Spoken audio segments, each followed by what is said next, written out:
La Unión de las Repúblicas Socialistas Soviéticas, que formó durante la Primera Guerra Mundial, cuando un levantamiento popular de orientación marxista-comunista derrotó al zar en 1939. La URSS tenía una extensión de 21.628 kilómetros cuadrados y una población de 191.688 habitantes. Su capital, desde la época de los zares, fue Petrogrado, pero fue cambiada a Moscú durante la Revolución de Octubre. En 1941, la Unión Soviética, encabezada por Rusia, entra en el bando aliado y repele importantes ofensivas alemanas.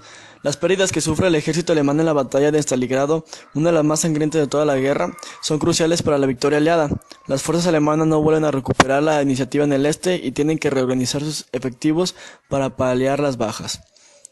Esa aproximación de la URSS a Europa Occidental no fue del total agrado de Hitler ni de Mussolini, y entonces se planificó la invasión de la Unión Soviética, cuyo primer plan se trazó el 5 de agosto de 1940. Stalin fue informado de ello, pero no creyó en la seriedad del proyecto. Sin embargo, debido a los persistentes rumores, el 10 de abril de 1941 fue puesto en estado de alerta el Frente Occidental Soviético. Una vez iniciada la invasión, el ataque alemán, con la participación de Rumania, condujo un poco tiempo a notables éxitos iniciales. A partir del 23 de junio fueron incorporándose a las tropas atacantes las de Eslovaquia, Finlandia, Hungría. El 12 de julio de Gran Bretaña y la URSS establecieron un pacto sobre la cooperación en la lucha contra Alemania, y ambas partes se obligaron a no sellar jamás una paz por separado con el agresor. El 2 de agosto de 1941 comenzaron los envíos de ayuda estadounidenses a la URSS, aun cuando Estados Unidos no había entrado en la guerra todavía.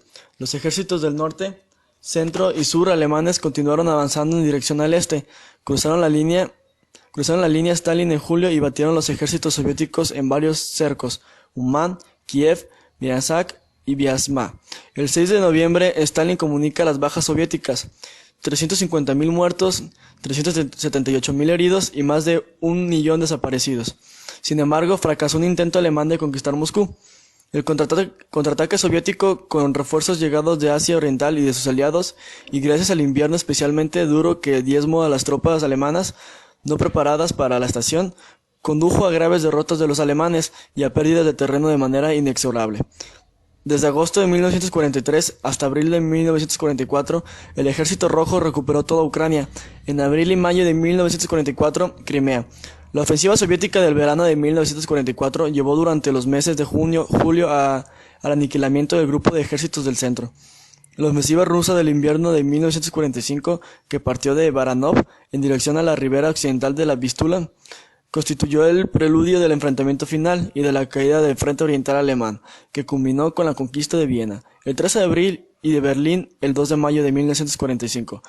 Para los rusos, la Segunda Guerra Mundial fue más que estadísticas. Murieron 27 millones de personas, la mitad rusos, y el resto de otras antiguas repúblicas soviéticas. Eso quiere decir que literalmente que cada familia perdió a alguien en la guerra, y eso es algo que algunos en Occidente no quieren entender.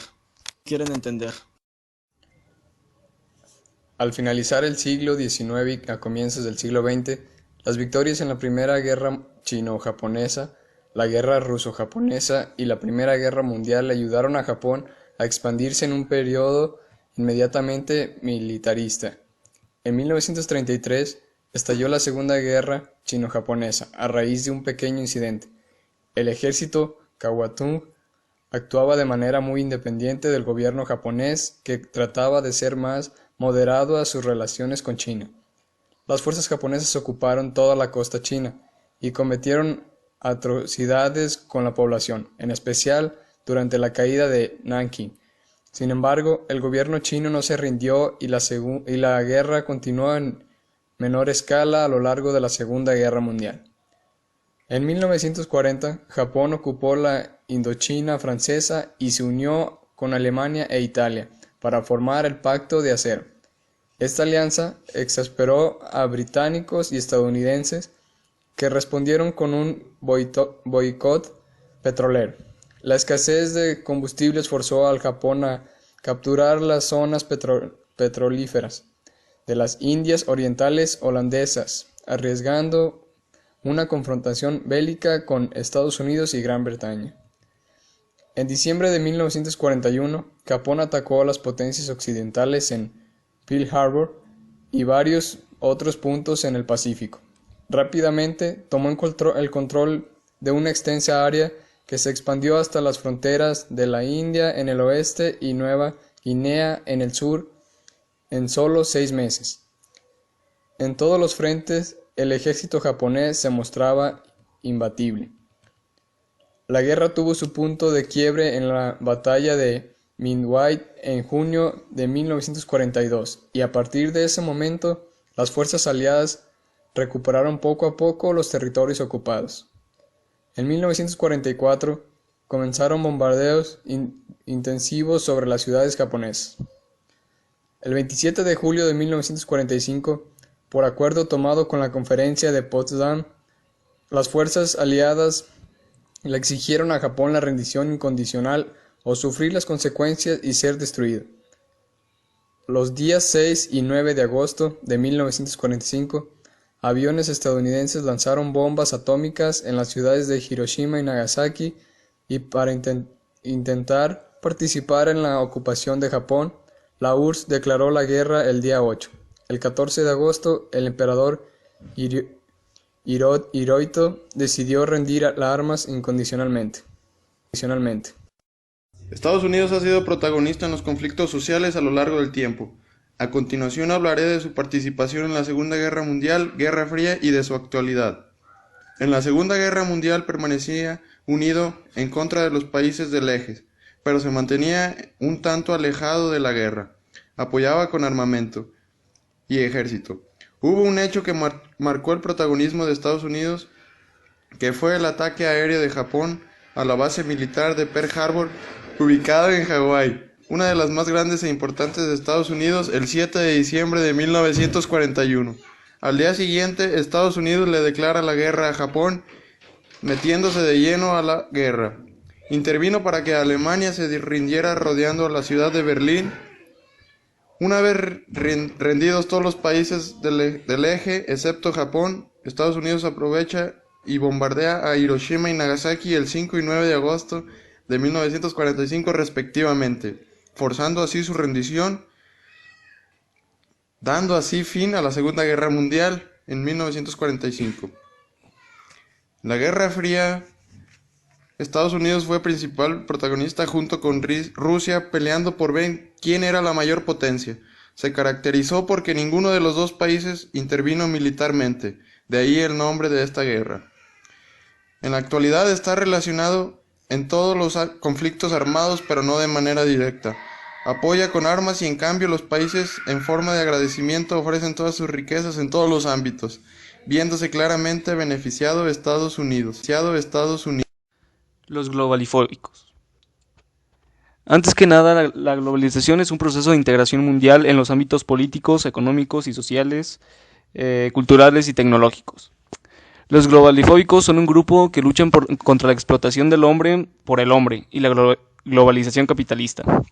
Estos movimientos unifican en todos los continentes a campesinos, ecologistas, mujeres, indígenas, obreros, estudiantes. Los intereses principales de los globalifóbicos buscan, entre otras cosas, igualdad de oportunidades para los países pobres, igualdad social, distribución equitativa de la riqueza, freno del deterioro ambiental derivado del comercio libre y la explotación irracional de los recursos naturales, condonación de la deuda por los países pobres, eliminación de subsidios agrícolas en los países desarrollados, supresión de los organismos financieros internacionales, etc. Una de las características del movimiento de antiglobalización es el rechazo a la existencia de líderes y la exclusión de jerarquías, es decir, no hay jefes. Se aplica en el principio básico de la democracia, todos tienen voz y voto. Los miembros de los grupos globalifóbicos toman sus decisiones en asambleas en las que se procura que nadie acapare protagonismo o que represente a los demás. ¿Qué quieren lograr? Los objetivos de los inconformes quedan contrariamente poco claros frecuentemente.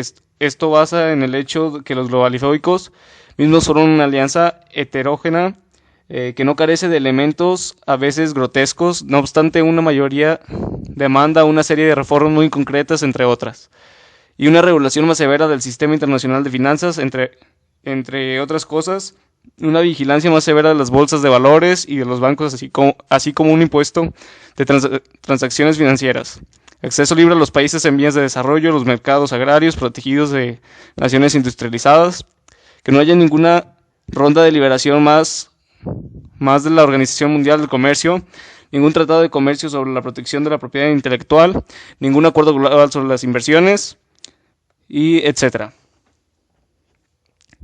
Yo considero que los globalifóbicos tienen varios puntos buenos, pero también tienen algunas cosas malas, ya que la globalización es un proceso muy importante, tanto económica como socialmente, y yo la verdad considero que esto no debería de acabar, pero sí que como ellos piden que se lleve un control, que no llegue al punto de que algunos países sean muy ricos y otros muy pobres.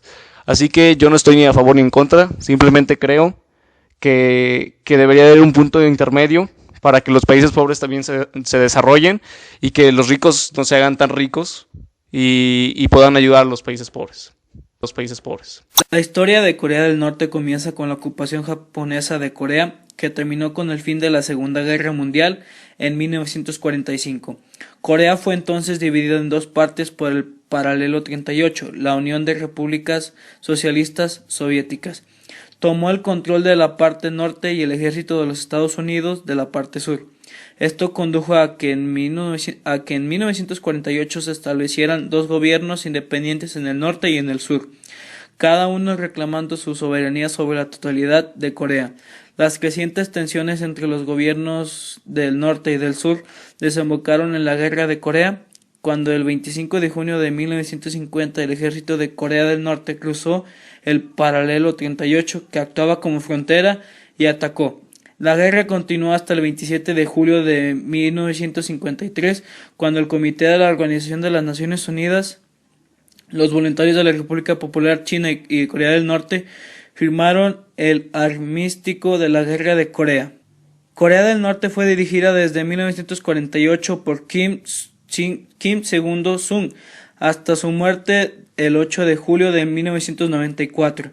Después del 8 de octubre de 1997, su hijo Kim Jong-il fue nombrado secretario general del Partido del Trabajo de Corea.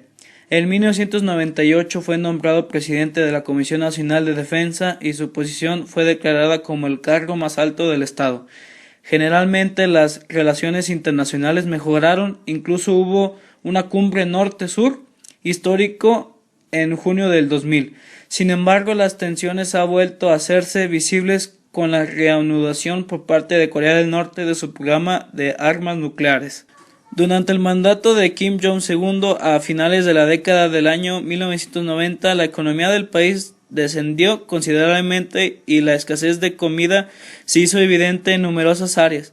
Según algunas organizaciones de ayuda, un desconocido pero gran número de personas murieron como consecuencia de la hambruna, intensificada por un colapso en el sistema de distribución de comida. Numerosos norcoreanos penetraron ilegalmente en China en busca de alimentos. Corea del Norte es uno de los sitios más aislados del mundo, con severas restricciones en la entrada o salida del país. En los últimos años su programa nuclear ha destacado controversial entre los estados nucleares, particularmente Estados Unidos, por los objetivos de su desarrollo militar. Mientras que el gobierno norcoreano argumenta que el desarrollo del armamento nuclear tiene una finalidad disuasiva y de eventual defensa, la administración estadounidense y la Unión Europea consideran ilegal la tendencia de material bélico atómico por parte de Corea del Norte.